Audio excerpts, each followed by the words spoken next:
પ્રધાનમંત્રી નરેન્દ્ર મોદી ત્રીજી વખત પ્રધાનમંત્રી બન્યા અને એક કેબિનેટમાં ઠરાવ પસાર કર્યો, one nation one election. Bharat રજવાડામાંથી એક રાષ્ટ્ર બન્યું. એક રાષ્ટ્ર બન્યા બાદ એક રાષ્ટ્ર એક ફ્લેગ, ત્યારબાદ એક રાષ્ટ્ર એક ટેક્સ અને હવે એક નેશન એક ઇલેક્શન.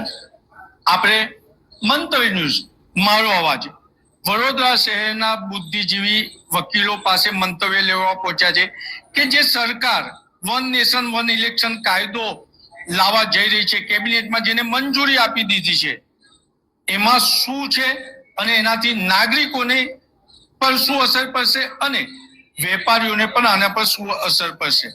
પ્રથમ આપણે બેન પાસે જાણીશું. બેન, શું કહો છો? પ્રધાનમંત્રીએ ત્રીજી વખત પ્રધાનમંત્રી બનતા જ કેબિનેટમાં one nation one election bill pass કર્યું છે. આપણા ગુજરાતના લોકલાડીલા એવા જે આજે માનનીય શ્રી નરેન્દ્રભાઈ મોદી જે આપણા વડાપ્રધાન છે, વડાપ્રધાન જેવા બન્યા એવા મોટા મોટા નિર્ણયો આવતા ગયા છે.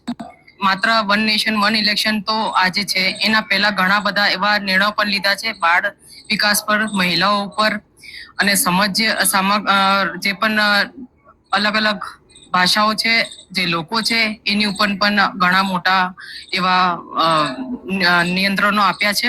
અને હાલમાં વન નેશન વન ઇલેક્શન પણ જે આપણે વાત કરીએ છીએ, ગતરોજ જે વડાપ્રધાને કેબિનેટમાં જે મંજૂરી આપી છે, વન નેશન વન ઇલેક્શન થી જે સરકારનો ખર્ચો છે, સ્ટેટ અને જે સેન્ટ્રલ ગવર્મેન્ટનો બંનેનો જે ખર્ચો છે એ ઘણા લેવલ સુધી બચી જશે. એ માત્ર ખાલી કોઈ સરકારનો, સ્ટેટનો કે સેન્ટરનો ખર્ચો નથી, સરકારની તિજોરી પણ ભારણ ઓછું પડશે. અને વાત કરીએ તો જે વારંવાર જે ઇલેક્શન્સ આવી રહ્યા છે એનાથી એડમિનિસ્ટ્રેટિવ ડિપાર્ટમેન્ટ પણ ઘણું બધું અસર જોવા મળી રહ્યું છે. આપણી સાથે મંતવ્ય ન્યૂઝ સાથે વાત કરવા ભારતના એક એવી વ્યક્તિ છે કે જેમને વન નેશન વન ઇલેક્શન પર પીએચડી કરવાનો પ્રયત્ન કર્યો હતો, થીસીસ તૈયાર કરી હતી અને એમનું પેપર પણ તૈયાર થયું હતું, એવા અમીશ દાદાવાલા છે. અમીશભાઈ, તમે વન નેશન વન ઇલેક્શન પર પીએચડી કરવાનો પ્રયત્ન કર્યો, થીસીસ તૈયાર કરી, પેપર બહાર પડ્યું. વન નેશન વન ઇલેક્શનને તમે કેવી રીતના જુઓ છો? વન નેશન વન ઇલેક્શનની બેસિક જે થિયરી છે, કોન્સેપ્ટ છે, એ નરેન્દ્ર મોદી સાહેબનું એક પ્રકલ્પ છે, કો એમનું મન છે, કો કે એમને નક્કી કરી લીધું છે કે હું દેશ જે તૂટી ગયો છે એને હું એક કરવા માંગુ છું. તમે જેમ આગળ બોલ્યા, બેન જેમ આગળ બોલ્યા, અમે એક વસ્તુ આપ ઉમેરી શકો છો નેક્સ્ટ, કે આપણા દેશમાં બે કોન્સ્ટિટ્યુશન હતા, એક જમ્મુ કાશ્મીરનું અને એક ભારત. એ નરેન્દ્ર મોદી સાહેબે 370-35 કાઢી અને પણ વન નેશન વન કોન્સ્ટિટ્યુશન કરી નાખ્યું. પોઝિટિવ સાઇડ જેમ હોય છે દરેક વસ્તુની, એવી નેગેટિવ સાઇડ પણ હોય છે. વન નેશન વન ઇલેક્શન જે રાજકીય ક્ષેત્રને પોતાની કારકિર્દી સમજે છે એ લોકોને માટે ઘાતક પુરવાર સાબિત થશે, આવું મારું સ્પષ્ટ માનવું છે.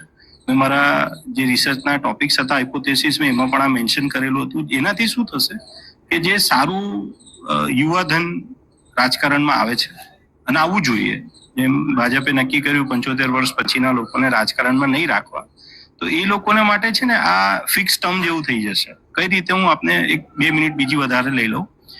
ઘણી વખત આપણે એવું જોયું છે કે ચાલુ સાંસદને વિધાનસભામાં લઈ આવતા હોય છે, ચાલુ વિધાનસભાને સાંસદમાં લઈ જતા હોય છે.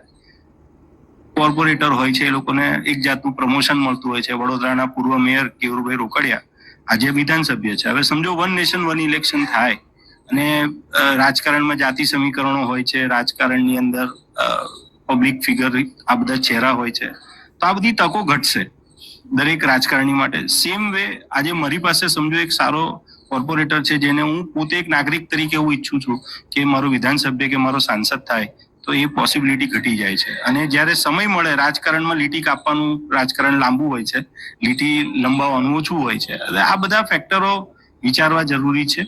અને જે લીટી કાપવી કે મોટી કરવી, એની અંદર એક બહુ મોટું બેરિયર છે, એક નેગેટિવ પાસું છે. અને સૌથી છેલ્લી, વધારે સમય નહીં લઉં, છેલ્લી લીટી એક એ એડ કરીશ કે કોઈ પણ વસ્તુને સંગઠિત કરવા માટે સમય લાગતો હોય છે અને એ સમય દરમિયાન શું થઈ શકે અને શું ના થઈ શકે, એ બહુ મહત્વનો પ્રશ્ન છે. મોદી સાહેબે એક જાહેરાત આ લોકો એમાં એવી પણ કરી છે કે અમે તબક્કાવાર આને ઇમ્પ્લિમેન્ટ કરીશું. એ તબક્કા શું હશે ખબર નથી. અને એક મોદી સાહેબનું જ કીધેલું આપણે સમજીએ, RSS મોહનજી ભાગવતે કીધું કે 75 વર્ષે ભાજપમાંથી રાજકારણમાંથી બધાએ વય નિવૃત્ત થવું પડશે. તો મોદી સાહેબના 75 વર્ષ પૂરા થવા જઈ રહ્યા છે.